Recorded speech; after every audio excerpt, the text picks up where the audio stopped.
இன்றைக்கி நான் கோதுமை மாவு கீத்து எப்படி செய்யறதுன்னு சொல்லி தர போகிறேன். வாங்க வீடியோக்குள்ளே போகலாம். கோதுமை மாவு வந்து நான் 100 கிராம்ஸ் எடுத்துருக்கேங்க. ரவை 1 டீஸ்பூனு, அதான் கிறிஸ்பியாக வரதுக்கு. நம்ம சோமாசை கூட போடலாம், பட் நான் அதில் போடலை. கிறிஸ்பியாக இருக்கும் உங்களுக்கு. அது அப்புறம் வந்து உப்பு தேவையான அளவு, காரம் வந்து நான் ஒரு 1/2 டீஸ்பூன் எடுத்துருக்கேன், எண்ணெய் தேவையான அளவு. வாங்க எப்படி செய்யறதுன்னு பார்ப்போம். இப்போது இந்த கோதுமை மாவில் வந்து ரவை, உப்பு, எண்ணெய் எல்லாத்தையும் போட்டு நல்லா மிக்ஸ் பண்ணிடலாங்க. இப்போ மிக்ஸ் பண்ணிட்டேங்க. கொஞ்சம் தண்ணி போட்டு நல்லா பிசைஞ்சுக்கலாம். அவ்வளோதாங்க, மாவு பிசைஞ்சு வச்சுட்டாங்க. இது வந்து இப்போது ஒரு 10 நிமிஷம் ஊறட்டும். அதுக்கப்புறம் என்ன பண்ணுறதுன்னு பார்க்கலாம். அடிச்சுங்க 10 நிமிஷம். இப்போ வந்து சின்ன உருண்டைகளாக சப்பாத்திக்கெல்லாம் எடுப்போங்களா, அந்த மாதிரி வந்து உருட்டிக்கலாம். இப்போ நம்ம உருட்டி வச்சாச்சுங்க. பால் பண்ணி தட்டி வச்சுருக்கேன், டஸ்ட்டும் பண்ணிட்டேன். இப்போ வந்து அதை தேய்ச்சிடலாம். நல்லா மெல்லிசாக தேய்ச்சிக்கணுங்க. நல்லா மெல்லிசாக தேய்ச்சிட்டேங்க. இப்போ அதை வந்து நம்ம வந்து கத்தி வச்சு கட் பண்ணிடலாம். எவ்வளோ பெரிய பீஸ் வேணுமோ அவ்வளோ போட்டுக்கலாம். மெயினாக இதில் பார்க்க வேண்டியதுன்னா தின்னாக இருக்கணும், அப்போ தான் கிறிஸ்பியாக வரும். இப்போது எந்த ஷேப்பில் வேணுமோ நம்ம கட் பண்ணிக்கலாம். அட் த சேம் டைம் நம்மளுக்கு வந்து எவ்வளோ பெருசு வேணுமோ அப்படியே கட் பண்ணிக்கலாம். நம்ம போட்டாச்சாங்க, தீ வச்சு பீஸ் பண்ணிட்டு இப்போ எண்ணெயை காய வச்சு ஃப்ரை பண்ணிடலாம். இப்போ எண்ணெய் காஞ்சிருச்சுங்க, அதை பொரிச்சு எடுத்துடலாம். போட்டு எடுத்துடலாங்க. ரொம்ப காஞ்சிருச்சுன்னா சிம் பண்ணிக்கலாம், இல்லைனா கருகி போயிடும்.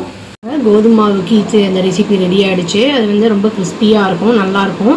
பட் ஆனால் சூடாக இருக்கும்போதே மூடி வச்சோன்னா ஒரு மாதிரி ஸ்பாஞ்சி ஆன மாதிரி ஆகிடும். கொஞ்சம் ஆறணுன்னே எடுத்து வைக்கணும். பாருங்கள், நான் சவுண்டு பண்ணுறேன், பாருங்கள் எப்படி சத்தம் கேட்குதுன்னு. ட்ரை பண்ணி பார்த்துட்டு எப்படி இருக்குன்னு சொல்லுங்கள். அவ்வளோதான். மைதா வந்து ஒரு 100 கிராம்ஸ் எடுத்து வச்சுருக்கேங்க நான். அப்புறம் வந்து சர்க்கரை வந்து அதே அளவுக்கு நல்லா பவுடர்ட் சுகர் நான் எடுத்து வச்சுருக்கேன். அதாவது நீங்கள் 1/4 கிளாஸ் இருந்தால் கூட 1/2 கிளாஸுக்கு அதை அரைச்சா வந்துடும். கொஞ்சம் ஏலக்காய் போட்டு அரைச்சி வச்சுருக்கேன் நான் ஏற்கனவே. எண்ணெய், அப்புறம் வந்து வெண்ணெய் வந்து நம்மளுக்கு 1 to 2 டீஸ்பூன் எவ்வளோ வேணுமோ போட்டுக்கலாம். நம்ம எப்படி செய்யறதுன்னு பார்க்கலாம். இப்போ மைதாவோட சுகரை கலந்துடலாங்க. ஆனால் நீங்கள் 100 கிராம்ஸ்க்கு கூட வந்து அதை இப்போ பொடி பண்ணி அரைச்சி போட்டுக்கலாம், உங்களுக்கு சுகர் நிறைய தேவைப்படுது அப்படின்னா. அப்புறம் வந்து இந்த வெண்ணெயை வந்து போட்டுடலாங்க. தண்ணி தேவைப்பட்டால் போட்டு கொஞ்சமாக போட்டு மிக்ஸ் பண்ணிக்கணும் நல்லா. இது வந்து மாவு வந்து பிசைஞ்சு வச்சுட்டேங்க நான். இது வந்து தண்ணி வந்து ஒரே 1 ஸ்பூன் விட்டேன் நான், நிறைய விட்டால் கொலன்னு ஆயிரும்ட்டு.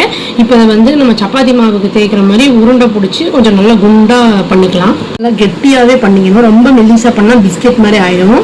ரொம்ப சின்னதாக இருக்கக்கூடாது. வச்சு பீஸ் போட்டுடலாங்க.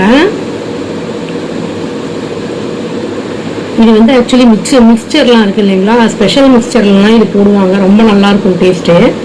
என்னடா இது ஆயில் ஐட்டம்ஸே பண்ணுறேன்னு யோசிக்காதீங்க. தீபாவளி டைம்ங்கிறதுனால தான் இது ஆயில் ஐட்டம்ஸ் வந்து செஞ்சு காணிக்கிறேன். அவ்வளோதாங்க. இப்போ வந்து இதை எண்ணெயில் ஃப்ரை பண்ணி எடுத்துடலாம். நம்ம கடாயை ஆன் பண்ணி எண்ணெய் ஊற்றி சூடு பண்ணிடலாம். காஞ்சிருச்சுங்க, அது ரொம்ப காஞ்சிருச்சு. கொஞ்சம் ஆஃப் பண்ணிட்டேன், திரும்பி ஆன் பண்ணிட்டு போட்டுக்கலாம். போட்டுடலாங்க. சிம் பண்ணிட்டேன், இல்லைன்னா காந்தி போயிடும். அது ஒரு மாதிரி கருகின மாதிரி ஆகிடும். டேஸ்ட்டே கசப்புத்தன்மை வந்துடும். இது வந்து மிக்சரில் போடுற ஸ்கொயர் ஸ்வீட் ரெடி ஆகிடுச்சு. நீங்கள் சூடாக சாப்பிட்டீங்க அப்படின்னா கொஞ்சம் வந்து ஒரு மாதிரி சாஃப்டாக இருக்கும். கொஞ்சம் காயணும், கொஞ்சம் நல்லா வந்து ஆறிடுச்சுன்னா நல்லா கிறிஸ்பியாக இருக்கும். எண்ணெய் வேணும்னா கம்மி பண்ணுறதுலாம் பண்ணிக்கலாம் நீங்கள். அவ்வளோதாங்க. ட்ரை பண்ணி பார்த்துட்டு எப்படி இருக்குன்னு சொல்லுங்கள். Thank you. Please do like, share and subscribe our channel and click the all option and tap the bell icon. Thank you.